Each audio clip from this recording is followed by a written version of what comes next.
reviens Jésus. Maranatha, reviens notre Sauveur. Seigneur, bénis ce partage. Bénis cet enseignement que nous voulons donner encore à ton peuple sur ta parole. C'est la parole qui est la clé du salut. Car il est écrit, la foi vient de ce qu'on entend. Et ce qu'on entend vient de la parole de Christ. Nous voulons maîtriser ces livres que nous portons sous les bras, que nous partageons à gauche et à droite. Nous voulons avoir ne fût-ce qu'une base sur ces livres et bien interpréter les Écritures. Bénis ton peuple. Ouvre-nous l'intelligence spirituelle pour comprendre ces choses par le Saint-Esprit. Au nom de Jésus. Amen. Gloire au Seigneur. Nous pouvons nous rasseoir. Est-ce qu'on peut acclamer le Seigneur juste pour libérer un peu les membres? Les membres sont restés dans nos Bibles comme ça. Alléluia. Gloire au Seigneur. Nous rendons grâce à Dieu. N'oubliez pas, chaque fois que nous nous tenons ici, nous aimons rappeler notre texte de base ou notre texte fondamental de cet enseignement. Romains 8, 14. Ceux qui sont conduits par l'Esprit de Dieu, afin qu'on ne pense pas qu'on est déjà passé à un autre enseignement. Nous sommes dans le même enseignement d'être dirigés par le Saint-Esprit. Et l'un des moyens que le Saint-Esprit utilise pour nous diriger, c'est la Bible. C'est la parole de Dieu. Et nous sommes en train de faire un résumé de tous les 66 livres. Ce n'est pas un résumé complet. Je choisis les éléments qui me touchent moi-même pendant que je médite, pendant que je prépare. Et j'espère que ce que je donne au peuple de Dieu les aide aussi. Aujourd'hui, nous commençons avec la première épître de Paul aux Corinthiens. Nous sommes arrêtés la fois passée à l'épître aux Romains. L'auteur, c'est l'apôtre Paul. Et le Saint-Esprit, comme nous avons toujours dit, le Saint-Esprit a inspiré Paul. Voici un contexte historique qu'on peut dire sur l'église de Corinthe. L'église de Corinthe a été fondée par Paul lors de son second voyage missionnaire. Elle a ensuite été victime de tous les maux que l'on rencontre dans une ville corrompue. Donc, vous voyez, dans une ville corrompue, l'église qui se trouve dans cette ville-là peut aussi être affectée. C'est ce que nous voyons aussi dans notre ville de Kasumbalesa. Souvent, les habitudes de la ville peuvent influencer les églises. Mais normalement, l'église doit être l'appui et la colonne de la vérité. C'est pourquoi, bien aimés, nous devons veiller à ce que l'église soit différente du monde. C'est ça le combat. À Corinthe, ils avaient tous les dons spirituels. Mais il y avait aussi des scandales. Vous voyez? Aujourd'hui, il y a des gens qui ne cherchent que la puissance, les miracles, les mariages, la bénédiction, mais ils oublient la consécration. C'était ça le problème de l'église de Corinthe. Vous verrez, Paul peut dire même, chez vous, il y a une immoralité qu'on ne trouve même pas chez les païens, au point qu'un de vous a couché avec la femme de son père. Waouh! Mais c'est dans l'église, hein? Une église, il y avait tous les dons spirituels. Surtout à Kasumbalesa, les gens aiment les prophéties. Les gens aiment les dons spirituels. Frère, les dons spirituels ne bâtissent jamais une église. L'église est bâtie sur la parole, sur les Écritures. Les dons spirituels viennent tout simplement confirmer les Écritures. Mais aujourd'hui, les gens aiment bien kuile kanisa hakuna matabiri, kuile kanisa hakuna moto, hakuna ma prière, je ne sais pas moi, il y a kafu. Frère, le salut vient de ce qu'on entend, la parole. Nous devons veiller à la parole.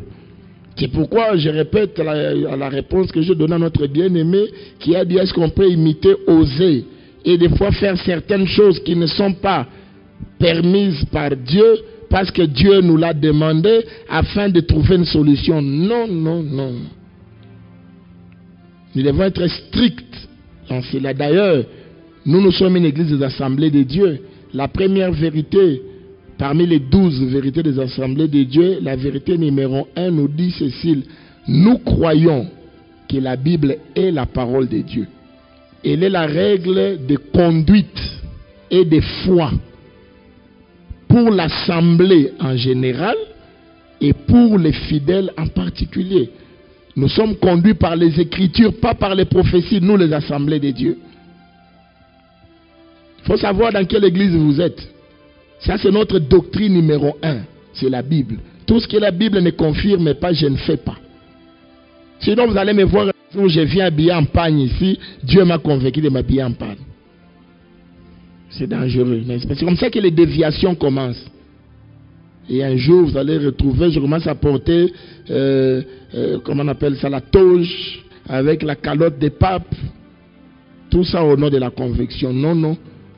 Toutes nos convictions doivent être soumises aux Écritures. Vous êtes convaincu, ça c'est pour vous dans votre maison. Ne le faites pas ici. Vous le faites, une pratique qui n'est pas biblique, je vous mets de côté. Je dois vous le dire. Parce que je suis gardien de la doctrine en tant que pasteur. C'est aussi ma mission. Venez avec des pratiques bizarres. Le jour où on vous donne de prêcher ici, frère, à la fin on vous récupère. Et des fois je n'attendrai même pas la fin. J'ai le droit d'arracher les micros. Quand quelqu'un dévie, c'est permis. Donc frère, restons dans les Écritures. Voilà l'exemple d'une église comme Corinthe, où les gens s'appuyaient sur les dons spirituels, sur les manifestations. Mais ils ont négligé les Écritures. Ils ont vécu dans l'immoralité. Ils ont été influencés par leur ville, la ville de Corinthe. Voilà, je crois que c'est ce qu'on peut dire ici. On voit aussi que dans ces livres, on a aussi un autre problème que Paul est en train de régler. Parce que vous savez, les épîtres, souvent c'était des lettres. Surtout quand c'était écrit à une communauté, il y avait un problème que Paul voulait régler. Ce sont des lettres pour régler des problèmes parmi les chrétiens. Et parmi d'autres problèmes, à part l'immoralité, il y avait aussi une mauvaise conception du ministère. Ils adoraient les serviteurs plus que Dieu. Moi, je suis d'Apollos. Les divisions parmi les serviteurs. Moi, je suis de Céphas. Moi, je suis de Paul. Moi, je suis de ceci. L'apôtre Paul nous montre que non, ce qui compte, c'est Dieu qui fait croître. Vous avez vu ça dans 1 Corinthiens, n'est-ce pas? Il dit, tel a planté, tel a arrosé, tel a labouré. Mais c'est lui qui fait croître, c'est Dieu. Donc, bien aimés, n'ayez pas de prédicateurs chéris. Les prédicateurs, adorez Jésus-Christ. Amen. Adorez la parole.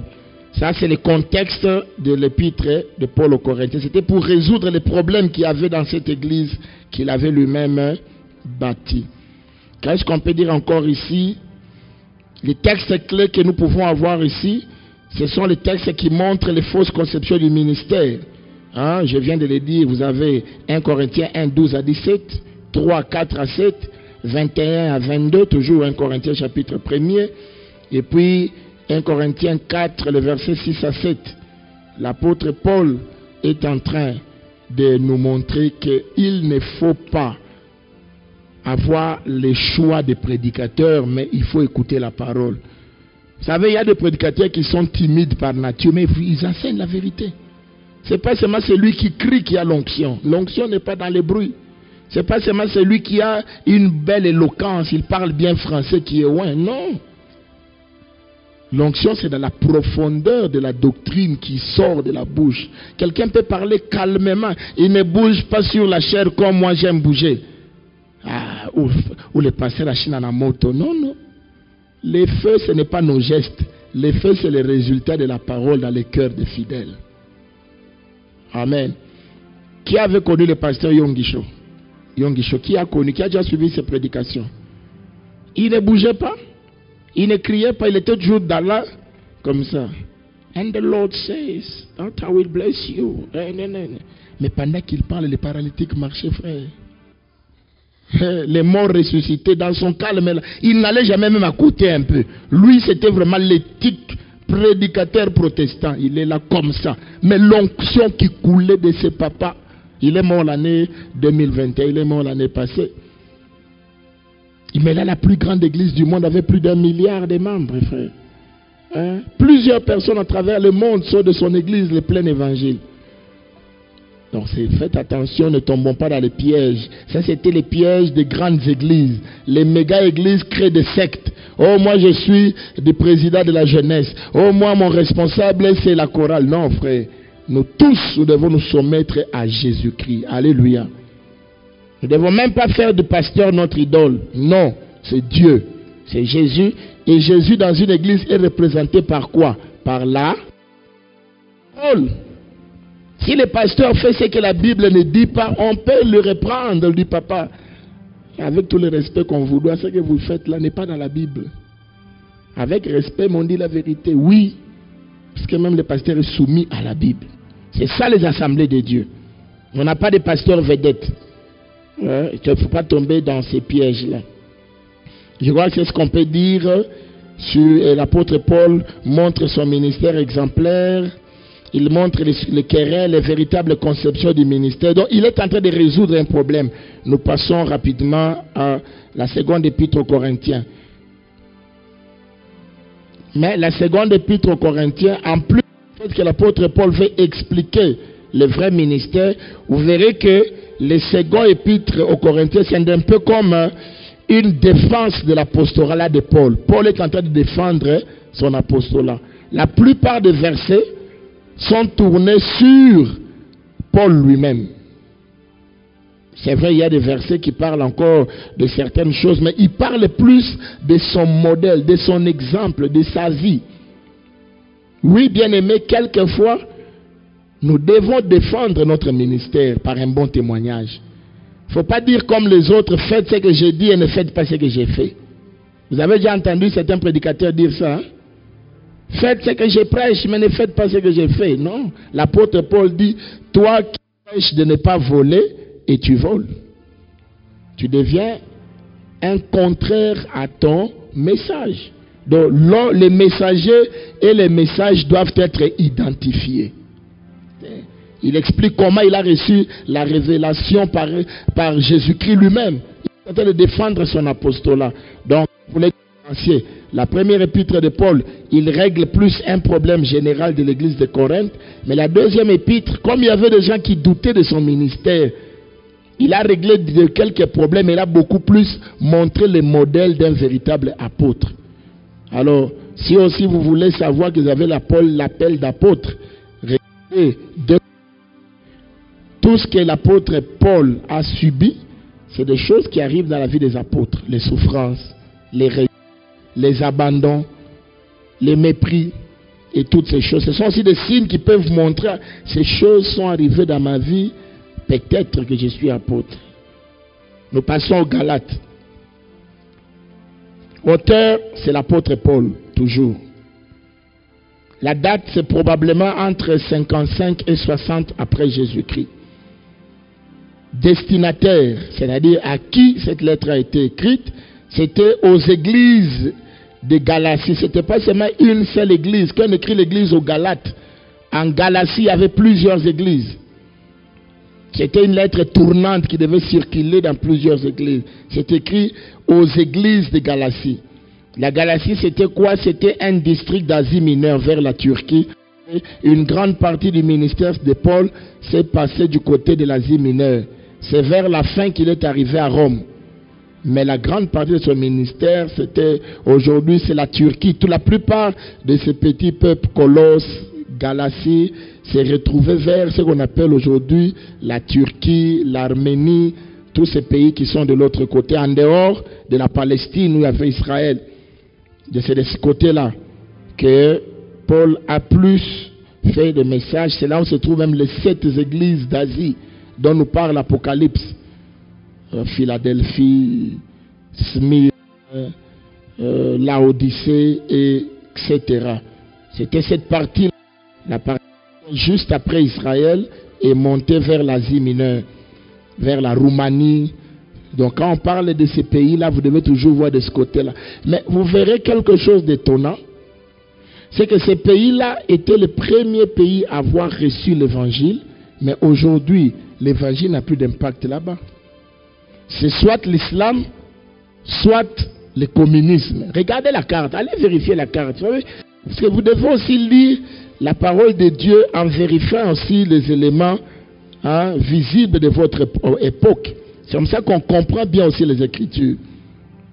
Ouais, par exemple, je mets ma carte un peu ici pour voir ces pays-là. Tous ces pays-là, la Syrie, la Galatie, tous ces pays, ce sont des pays qui sont allés jusqu'au niveau de la mer Morte, Macédoine, la Roumanie, tous ces pays où il y a la guerre aujourd'hui, à côté de l'Ukraine, Moldavie, c'était des pays qui avaient reçu la parole jusqu'en dessous de l'Ukraine. Mais aujourd'hui, la parole de Dieu n'a plus d'effet là-bas. Pour dire quoi, frère? On peut perdre la grâce qu'on a reçue de Dieu si on ne conserve pas. Normalement, c'était des pays qui devaient rester chrétiens aujourd'hui et devenir plus forts que nous en Afrique. Mais on prie en Afrique mieux que là-bas. La Turquie, par exemple, est devenue à 80% musulmane. Alors que c'était là où l'apôtre Paul a fait les miracles quand on voyait tout l'aéroport, toutes ces choses-là. C'est dans ces contrées-là. L'Italie aujourd'hui, Athènes, la Grèce, là où il y a tous ces bons messages que nous lisons dans Actes des Apôtres. C'est pour lui, faisons attention, frère. Nous qui sommes sauvés, marchons avec crainte et tremblement pour garder notre salut. On peut perdre son salut, frère. Qu'on ne vous trompe pas, un chrétien ne peut pas perdre son salut. Tu peux perdre, tu peux aller en enfer après avoir servi Dieu, si tu ne restes pas fidèle.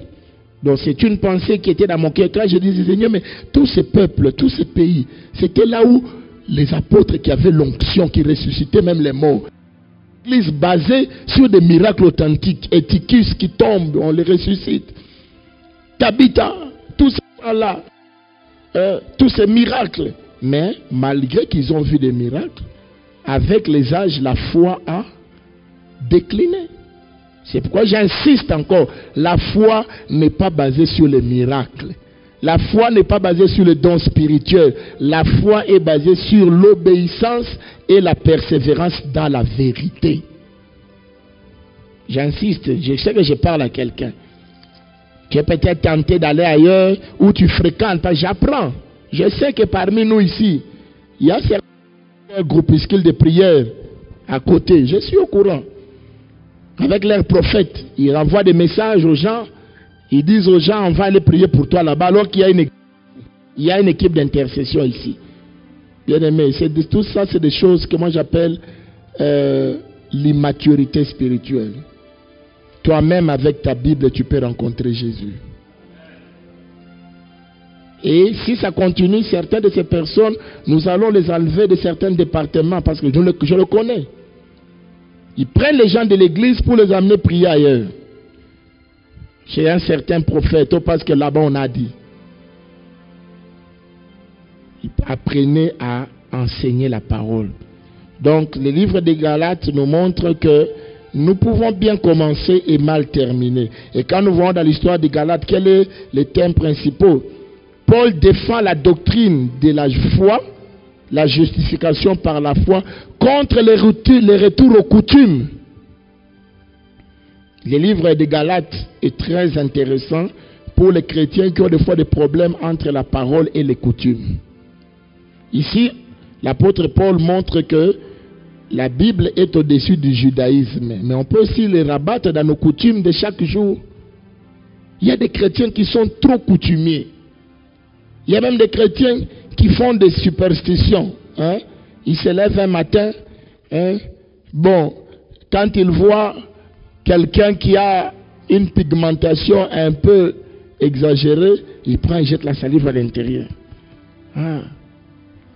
Des choses comme ça. Quelqu'un va se soulager derrière un arbre et jette la salive. Pourquoi vous le faites? On est encore trop animiste. Là, tu coupes les ongles, tu as peur que les sorciers vont prendre mes ongles.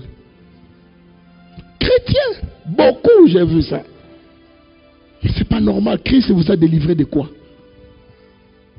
Moi, je coupe mes ongles, je jette. C'est une saleté, c'est une partie qui a débordé de mon corps. Quand je vais au salon, est-ce que je récupère mes cheveux pour aller? Il y en a même qui font ça. Ils ne laissent pas leurs cheveux au salon. Frère, quand le diable veut t'envoûter, même si tu es chauve, il va t'envoûter. On arrive à la loca. Alors ce sont les livres de Galates. Si vous avez des problèmes avec les coutumes, lisez beaucoup l'épître de Paul aux Galates. Ça vous aidera à comprendre que la parole de Dieu est au-dessus de nos coutumes. Mais je ne dis pas que nous devons rejeter toutes nos coutumes. Non. Les coutumes qui sont dans la parole de Dieu, nous devons les faire. Je donne un exemple. Un exemple, c'est qu'on appelle dans une certaine coutume l'enzolabakish. On va vérifier si une femme s'est méconduite et on lui prépare un poulet et une nourriture qu'elle doit manger seule.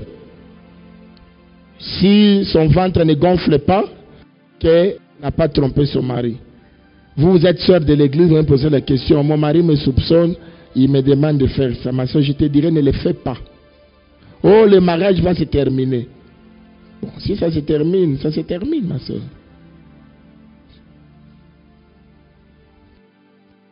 Quand vous faites là, vous connaissez les paroles qui sont dites dans cette cérémonie? Vous connaissez l'esprit qui est derrière cela? La Bible dit que votre oui soit oui, que votre non soit non. Si vous savez que vous êtes fidèle, ma soeur. Il va vous répudier, mais il va vous chercher encore. Lui-même, il reviendra après des années. Est-ce qu'on n'a pas vu ça? C'est parce que tous les chrétiens n'aiment pas souffrir. Au nom de garder le mariage, beaucoup de sœurs ont fait ces choses et après leur vie spirituelle, ils n'ont qu'une foi. C'était une porte ouverte aux démons. La coutume est en dessous, je répète, en dessous de la Bible. Même si ta femme te trompe et qu'elle nie, est-ce que Dieu ne la punira pas? Dieu punit plus que les binges. Dieu punit plus que les histoires là qu'on fait du village frère. Ces histoires peuvent amener quelqu'un seulement à la mort, mais la punition de Dieu amène quelqu'un en enfer. Donc, nous devons faire confiance à Dieu quand on est chrétien. Hein? Il ne faut pas être chrétien et en même temps vous avez des choses là de la coutume, une petite calebasse qu'on vous avait donné comme héritage, le kikomo, un bracelet là spécial que votre papa vous avait laissé. Non, frère. Si c'est un bijou, portez-le comme un bijou. Mais ne dites pas, papa m'avait laissé ça et c'est un peu ça qui me protège. Frère, c'est Jésus qui nous protège. Donc nous devons faire très attention. C'est des choses que nous voyons des prédicateurs prêcher. Ces choses. Oh, mais il faut respecter. Oui, je respecte toute coutume qui n'est pas contraire à la parole de Dieu. C'est tout. Par exemple, les coutumes de Kupiana, à la mort d'un aîné, on donne sa femme au petit frère. Dans certaines coutumes, c'est obligatoire, mais quand on est chrétien, non. Non. Ça ne se fait pas. Oh, c'est dans la Bible. La Bible, là, on parle de l'Ancien Testament. Je viens de dire ici pendant le partage, ce qui était dans l'Ancien Testament, c'était l'ombre. Ce n'est pas la substance. Je crois dimanche au premier culte, j'ai parlé de l'ombre, n'est-ce pas? Pour ceux qui étaient là au deuxième culte, je crois. Quand vous voyez mon ombre là, vous pouvez prendre une machette pour couper mon ombre. Est-ce que je vais mourir? C'est quand moi-même vous me coupez. Christ maintenant, nous devons suivre Christ. Christ est celui qui a expliqué l'Ancien Testament. Alléluia. Alors ne venez pas dans l'Ancien Testament, on permettait la polygamie. Dans l'Ancien Testament, on faisait ceci. Non. Faut que c'est ça, le livre de Galates traite ces choses-là. Ça nous libère. Ça libère psychologiquement les chrétiens des liens de coutume. On peut passer la lettre aux Éphésiens. La date probable de rédaction, c'est en l'an 60, entre l'an 60 et l'an 64, après Jésus-Christ, et cela a été écrit à Rome. Voilà. Ici, je vous donne un contexte, le contexte historique qui m'a un peu paru intéressant sur ce livre d'Éphèse. En fait, l'église à Éphèse, c'est Paul qui a créé l'église. Vous savez ça dans Acte 18, verset 18 à 21. Acte 19, ça parle de l'église implantée à Éphèse. Les Juifs convertis dans les premières églises avaient tendance à montrer exclusivement et à vivre en marge de leurs frères gentils. Il est possible que ce soit une situation de ce genre dans l'église d'Éphèse qui ait occasionné la composition de cette lettre, dont le thème principal est l'unité chrétienne. Voilà. L'épître de Paul à Éphèse règle le problème de division entre chrétiens. C'est ça le thème principal. L'unité des chrétiens. Parce qu'à Éphèse, il y avait un problème. Les chrétiens d'origine juive ne voulait pas vivre avec les chrétiens d'origine grecque ou les autres. Parce que le juif continuait, comme ceux de la Galatie, à observer la circoncision, à observer les pleines lunes, les nouvelles lunes, les sabbats. Quoi que devenu chrétien. Alors c'était comme si non, nous sommes plus spirituels que les autres. Non, l'apôtre Paul dans Éphésiens, il ramène l'église en un seul corps. C'est pourquoi il dit, il n'y a plus deux. Il a renversé les murs de séparation, il n'y a qu'un seul corps, une seule église. Et vous verrez parmi les mots-clés qu'on trouve dans ces livres qui reviennent souvent, il y a les mots avec, les mots ensemble, les mots un seul homme nouveau, un seul corps, un même esprit, une seule espérance, un seul Seigneur, une seule foi, un seul baptême, un seul Dieu et Père de tous. Voilà. Ce sont des mots qui reviennent souvent, ensemble, avec. Les mots qui ramènent les gens ensemble. Même le mot utilisé dans un livre peut nous aider à comprendre la pensée de l'auteur. Il insiste sur l'unité de croyants.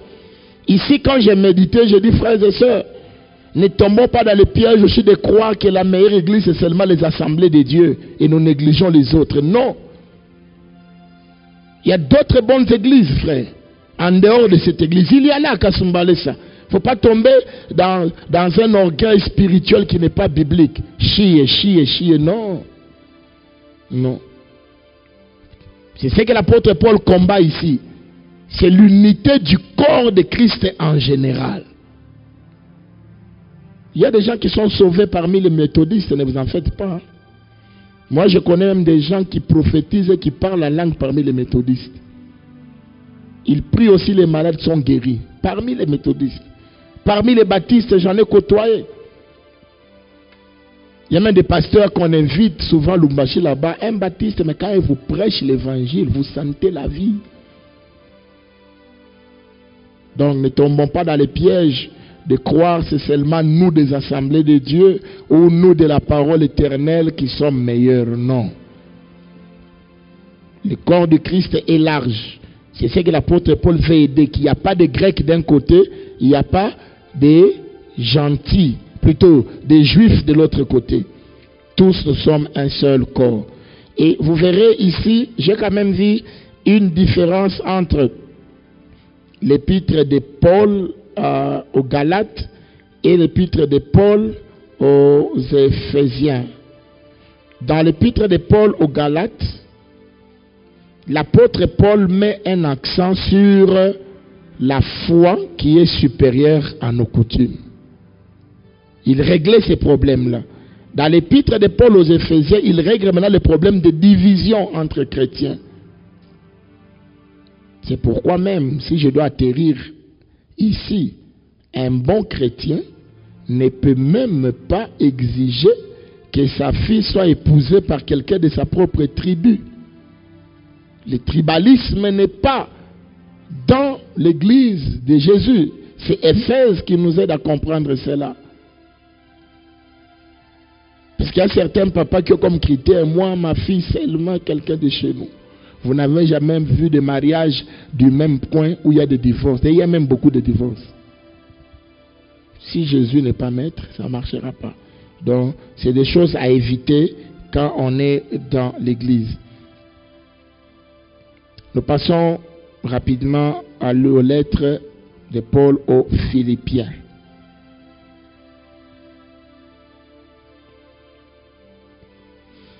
L'auteur, c'est notre bien-aimé Paul, l'apôtre.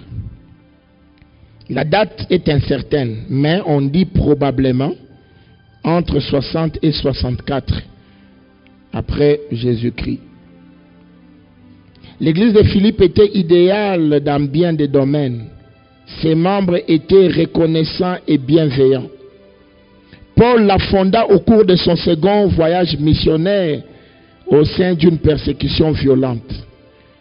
Les débuts de l'œuvre furent modestes et seules quelques femmes qui se réunissaient près de la rivière furent touchées. Pour ceux qui lisent les Actes des Apôtres, vous verrez le nom tel que Lydie, une marchande de pourpre, fut la première à se convertir, et puis il fut rejoint par les geôliers. Vous connaissez les geôliers, celui qui avait vu les miracles de la prison qui était ouverte. C'est là où Paul dit, crois au Seigneur Jésus et tu seras sauvé, toi et ta famille. C'était le deuxième converti dans les contrées de Philippe.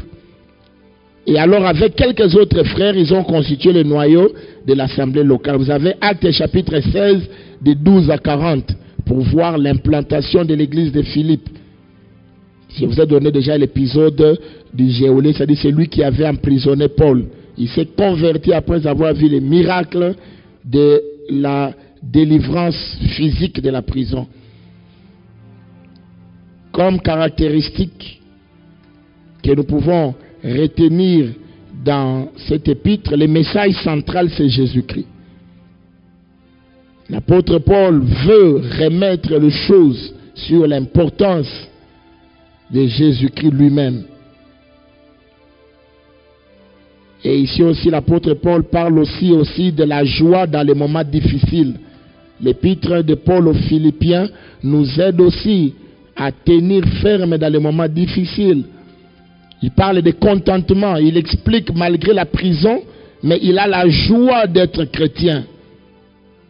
La joie dans la prière, la joie dans l'évangile, la joie dans la communion fraternelle, la joie dans les sacrifices pour la cause, la joie dans le Seigneur, à cause de la sollicitude de l'Église. Vous avez plusieurs textes qui parlent de la joie. Le mot joie revient souvent dans cet épître aux Philippiens. C'est comme le mot un. Le mot ensemble revient souvent dans l'épître des Éphésiens. Il parle de l'unité. Ici, l'apôtre Paul veut nous amener à garder notre joie malgré les temps difficiles. C'est donc que nous parlons ces jours-ci. Pourquoi ma souffrance est-elle continuelle? Quelle est l'attitude à avoir dans la souffrance? C'est de continuer à faire confiance au Seigneur. Et dans Philippiens, nous verrons l'apôtre Paul nous exhorter à cela, à garder la foi malgré les difficultés. Il parle aussi de sa connaissance et du but suprême du combat de la vie. La vie est un combat. Le chapitre 3 nous parle de cela.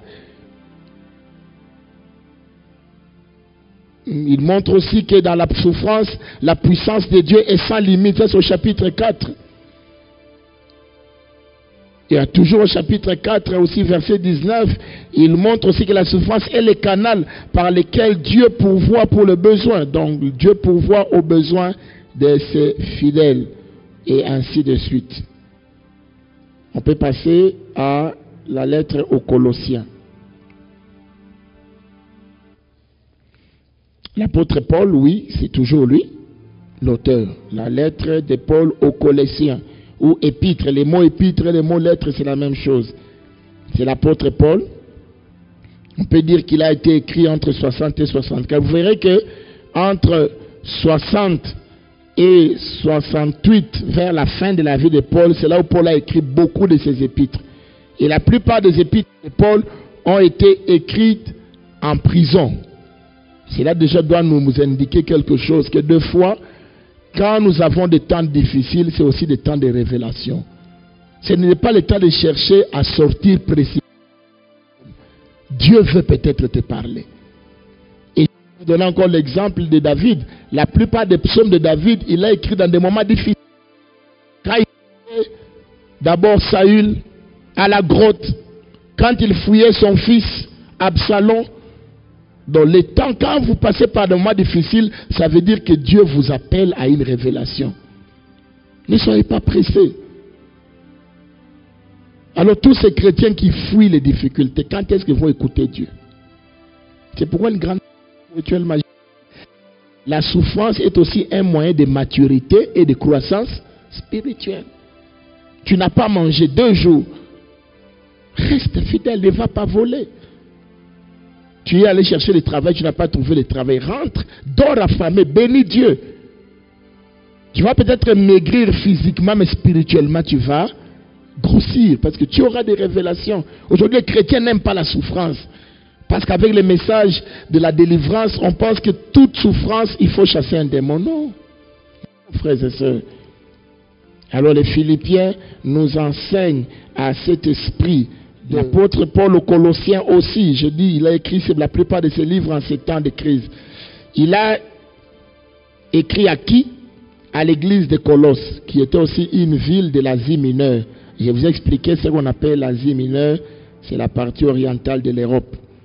Turquie, et ainsi de suite. Qu'est-ce qu'on peut dire sur cet épître? Ici, l'épître aux Colossiens ressemble beaucoup à la lettre aux Éphésiens, tant dans la pensée qui y est développée que par son langage. Cependant, elle contient un message qui lui est propre. Alors quand vous lisez l'épître aux Colossiens et l'épître aux Éphésiens, si vous ne faites pas attention, vous aurez l'impression que c'est une répétition. Non. Le style est le même, mais le message à l'intérieur est différent. Quelle est la différence entre les deux? Dans Éphésiens, Paul développe la pensée de l'Église en tant que corps de Christ.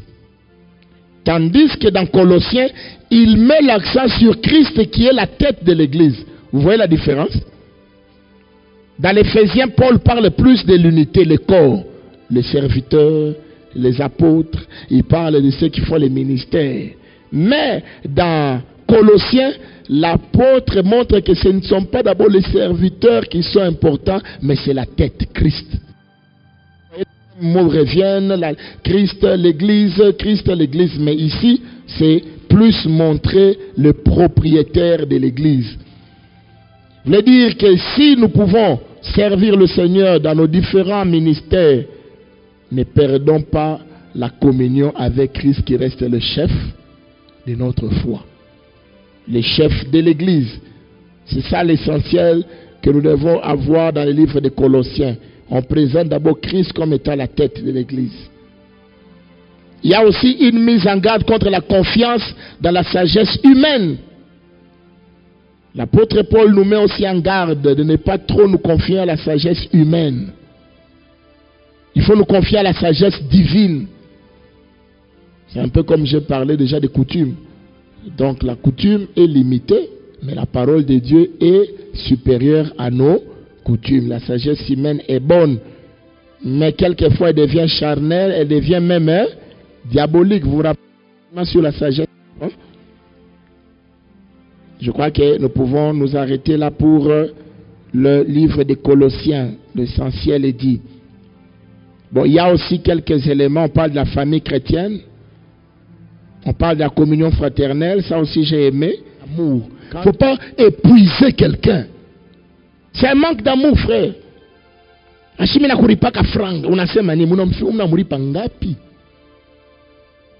C'est ça le problème de l'église aujourd'hui. Tu es agent payeur, toi chrétien, mais tu voles l'argent des autres. Ou tu exiges les 10% dans les salaires des gens. Vous savez, moi, j'étais manager d'une entreprise pendant plus de 12 ans. J'ai engagé plusieurs frères, même d'autres personnes qui n'étaient pas des chrétiens. Mais quand quelqu'un m'a mené l'argent, papa, pour que mon nom passe dans la liste, je ne retenais pas cette personne-là. J'ai dit, frère, moi je ne vends pas les postes. Tous ceux qui ont été engagés, ils ont été engagés gratuitement. Vous pouvez poser la question à tout le monde. Même ceux que j'ai fait engager dans cette église, je n'ai jamais pris un franc de quelqu'un avant l'engagement. Ce n'est pas juste. Mais il y a combien de chrétiens font ces pratiques aujourd'hui? C'est un péché. Lui vient solliciter le travail et il doit encore vous donner quelque chose pour que vous reteniez son nom. Non, ce n'est pas biblique, frère. S'il peut te payer après, par reconnaissance, ça c'est lui. Il n'est pas obligé. Dieu te payera d'une autre manière. Donc il faut qu'on se dise ces choses dans l'église. Parce que ce sont des choses qui font que les gens ne viennent plus dans nos églises.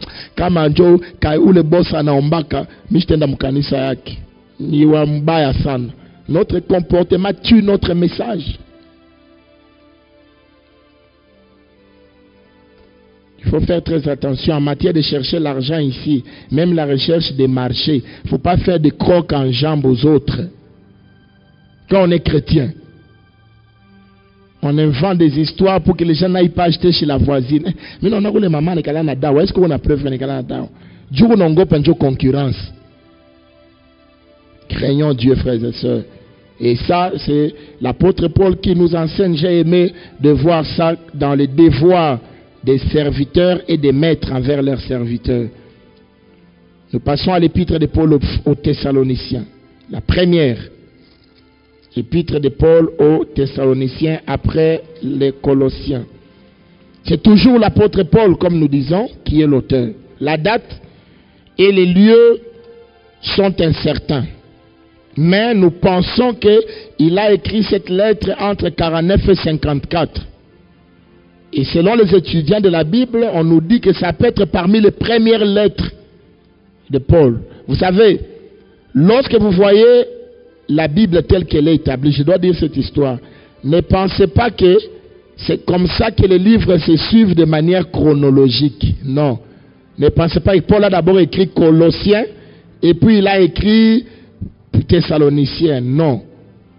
Thessaloniciens, vous voyez, ça vient même avant Romains. Les autres s'écrivent dans les années 60, mais ça c'est en 49 déjà.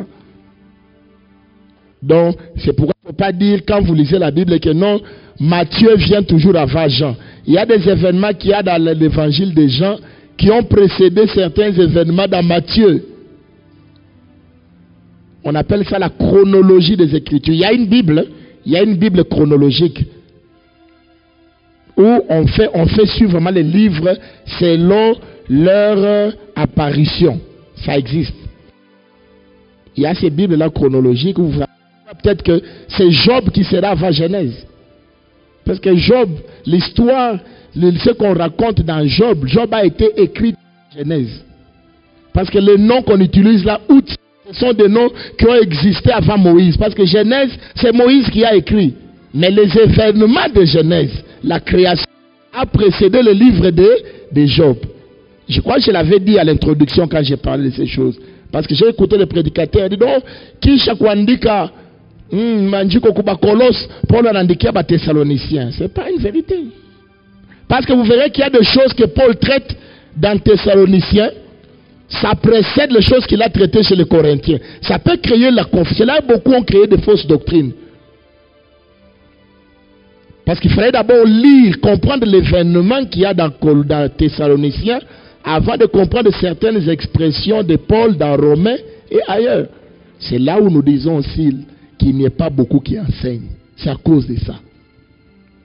Quand vous n'avez pas encore maîtrisé la Bible, frère, ne vous donnez pas un enseignement. Vous pouvez exhorter, prendre un verset, vous exhorter, mais l'enseignement, faire un enseignement systématique, frère, que de vous mêler les pinceaux, comme on dit. Qu'est-ce qu'on peut dire dans le contexte de cette de Thessaloniciens? On dit, c'est une église que Paul fonda dans son second voyage missionnaire, après avoir rencontré une grande opposition. C'est déjà dans Acte 17 de 1 à 10 où on nous parle de la fondation ou de l'implantation de cette église. Acte des apôtres 17, 1 à 10. Dans le contexte historique, vous voyez que Paul avait envoyé Timothée pour encourager et fortifier l'église. Et Timothée, qui est son fils dans la foi, revint avec un rapport qui était apparemment bon. Si vous voulez voir dans 1 Thessaloniciens 3,6, l'apôtre Paul parle du rapport de Timothée. Qu'est-ce qu'on peut dire encore sur l'épître aux Thessaloniciens? J'ai retenu aussi l'apôtre Paul traite de la seconde venue de Christ. C'est un épître qui est très important pour parler de l'enlèvement, pour parler du retour de Christ, du débat que nous avons ici au début. Hein, frère Marcel? Allez lire les deux épîtres de Paul aux Thessaloniciens, vous allez aussi mieux comprendre la question que vous aviez posée sur les morts, les résurrections, l'enlèvement, les événements qu'on appelle eschatologiques, c'est-à-dire les événements de la fin des temps. Et dans le premier épître, l'apôtre Paul montre l'urgence de la venue du Seigneur. Et en parlant peut-être du retour du Seigneur, quels sont les points sur lesquels l'apôtre Paul a insisté? Premièrement, il dit, c'est l'espérance qui réconforte ceux qui sont dans les deuils. Verset 13 à 14, papa André nous a lu. Je ne veux pas, frère, que vous soyez de l'ignorance à cause de ceux qui sont morts. C'est la consolation C'est dans 1 Thessaloniciens 5 qui montre, et nous devons comprendre que la mort n'est pas la fin de tout. Si on meurt dans le Seigneur, il y a une résurrection qui nous attend. Il y a aussi l'exhortation à l'amour fraternel et au travail. Parce que lorsqu'on a parlé du retour du Seigneur, beaucoup de Thessaloniciens ne voulaient plus travailler. Ah, Jésus va bientôt revenir, alors pourquoi travailler? Ils sont devenus des paresseux. Et l'apôtre Paul dit non, nous devons, parce que je crois que quelque part, c'est un problème qui dérange certains chrétiens. Des fois, on se pose la question, bon, si Jésus va revenir comme un voleur, est-ce que je dois me marier? Est-ce que je dois travailler? Non. Nous savons que non, le retour du Seigneur nous trouvera en train de vivre, vrai ou faux? Vrai. Nous faisons nos devoirs, nous faisons ce que la Bible nous demande de faire en tant qu'humains, mais nous gardons l'attitude de sanctification. Voilà pourquoi j'insiste, à cause du travail, je ne dois pas pécher. Parce que si je pêche pour le travail, je risque de rater l'enlèvement. Mais ce n'est pas pour dire, comme Jésus reviendra, croisons tous les bras, on ne prépare plus à manger, on ne s'habille plus, chacun à la maison, on ne mange plus, on attend le retour du Seigneur. Non, ça c'était une fausse conception que l'apôtre Paul voulait enlever dans les cœurs des gens. L'apôtre Paul parle aussi de l'ordre de résurrection. D'abord les morts et puis les vivants seront changés. Il explique ça pour le moment de l'enlèvement. Qu'est-ce qu'il dit encore? Il dit les événements qui accompagneront l'apparition de Christ. Il nous montre les événements qui vont entourer sa venue. Qu'est-ce qu'il dit encore? Il précise qu'on ne connaît pas la date du retour du Seigneur. Si quelqu'un vous donne une date de la fin du monde, c'est déjà un menteur, frère. Vous n'avez même pas besoin de méditer sur ça, d'aller même en prière. Christ lui a dit, même lui-même ne savait pas. C'est le Père lui-même qui a fixé dans sa propre autorité. Quelle autre exhortation sur le retour du Seigneur? L'apôtre Paul montre que les fils de la lumière doivent être toujours prêts. Les matins, à midi, à l'école. Et être prêt, c'est quoi? Hébreux 12, 14. Rechercher la paix et la sanctification, sans laquelle personne ne verra le Seigneur. Combien de fois aujourd'hui, à cause de l'argent, les gens pêchent? Et malheureusement, c'est à l'église. Je disais quelque part aujourd'hui, on suspend facilement les frères qui sont tombés dans l'impudicité, mais les frères qui volent, qui détournent, les frères qui falsifient les factures, les frères qui volent, on les laisse tranquilles. Non, frère, le péché est le même. Les hommes peuvent vous laisser tranquille, mais devant Dieu, tout péché qui n'a pas connu de repentance sincère est un piège pour votre foi. Nous devons comprendre ces choses. Les chrétiens doivent être toujours prêts, parce qu'on ne connaît pas l'heure de son retour. Il n'y a pas d'excuse à vivre dans le péché. C'est ça, les premiers Thessaloniciens. L'apôtre Paul nous met anatosopesha, comme on dit en Swahili. Nous devons toujours être prêts parce qu'on ne sait pas l'heure ni le jour de son retour. Qu'est-ce qu'il traite encore sur ce domaine de l'espérance future? Il traite aussi sur l'assurance des croyants lors de la venue de Christ. Ne doutons pas, Jésus reviendra. Ayons cette assurance, frère. Il reviendra. Même si les gens disent il a déjà traîné. Quelqu'un a dit, c'est l'apôtre Pierre, s'il a traîné, c'est pour vous amener à la repentance. Parce que si Jésus peut-être revient maintenant, là même pour toi-même, est-ce que tu es prêt? Toi qui es avec moi aujourd'hui là, si Jésus revient pendant que nous parlons ici. Alors comprends que quelquefois, si le Seigneur n'est pas encore venu, c'est pour te permettre de te repentir.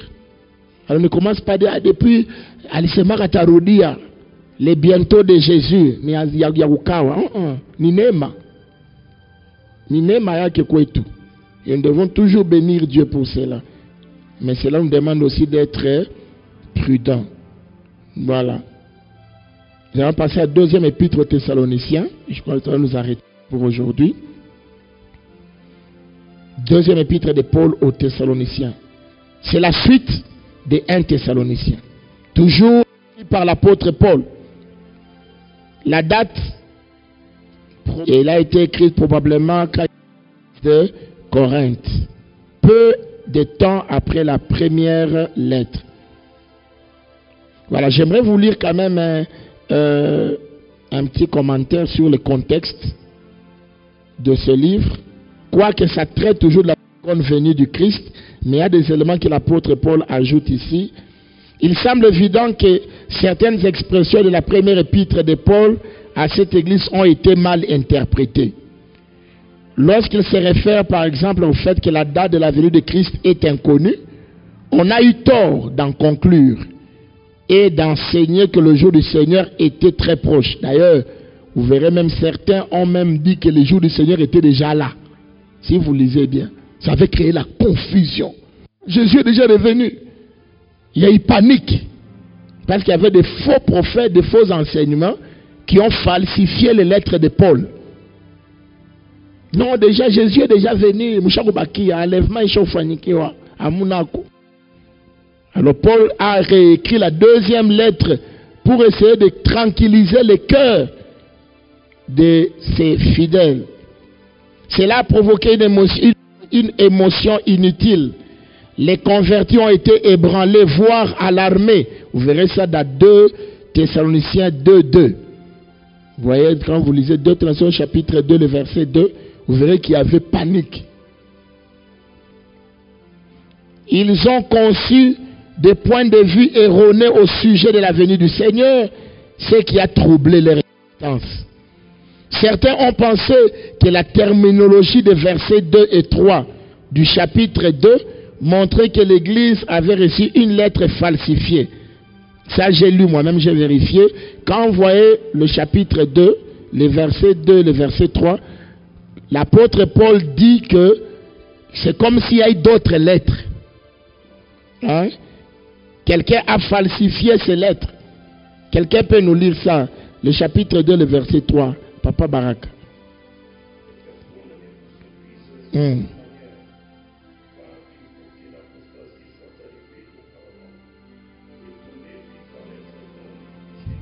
Non, je vous ai dans 2 Thessaloniciens 2. Le verset, le chapitre 1er, 2 à 3.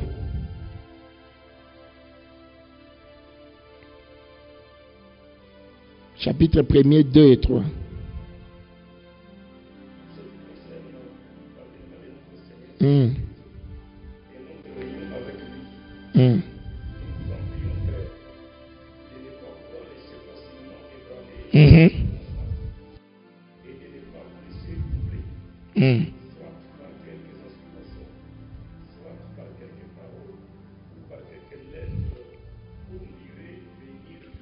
Voilà, vous voyez. Donc il y avait des gens qui avaient imité les lettres de Paul pour troubler les fidèles. Ça se passe même aujourd'hui. Il y a des gens qui détruisent la doctrine, qui changent le sens des Écritures. Et ils sont nombreux. Et les gens aiment telles églises où on ne fait que promettre bénédiction, bénédiction. Oh, vous allez. C'est une faille.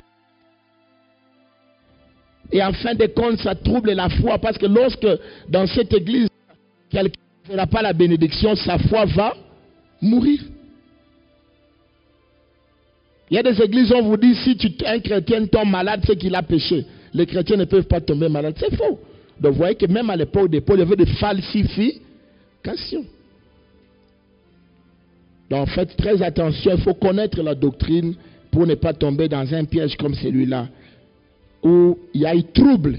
Parce que les autres ont dit non, le retour du Seigneur a déjà eu lieu. D'ailleurs, Paul avait écrit, Paul, le retour est imminent. Et ils ont pris la pensée de Paul pour dire le retour est imminent. Surtout que dans 1 Thessaloniciens, Paul lui-même dit nous les vivants. Vous voyez, c'est là où les gens ont mal interprété. Dans 1 Thessaloniciens 4, l'apôtre Paul dit nous les vivants, nous serons changés. Alors les gens disent que non. Vous voyez, Paul lui-même avait dit ça. Donc, l'enlèvement a déjà eu lieu en son époque. Donc, faites très attention. Quand il parlait nous, il s'identifiait à tout le corps de Christ. Il s'identifiait à toi. Il s'identifiait à moi. C'est un nous majestueux. C'est un nous qui touche à tous les chrétiens. Il ne parlait pas seulement des chrétiens de son époque, de tous les chrétiens de toutes les époques. Nous, les vivants, nous serons changés et nous irons à la rencontre du Seigneur dans les airs.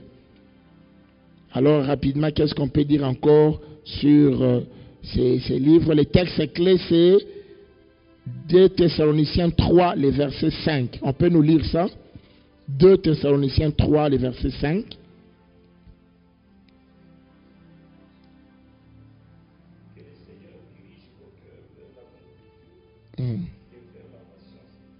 Voilà. Que le Seigneur dirige vos cœurs vers l'amour de Dieu et la patience de Christ. Pourquoi la patience? La patience en attendant le retour du Seigneur. Celui qui est patient ne va pas pécher parce qu'il sait que Jésus reviendra.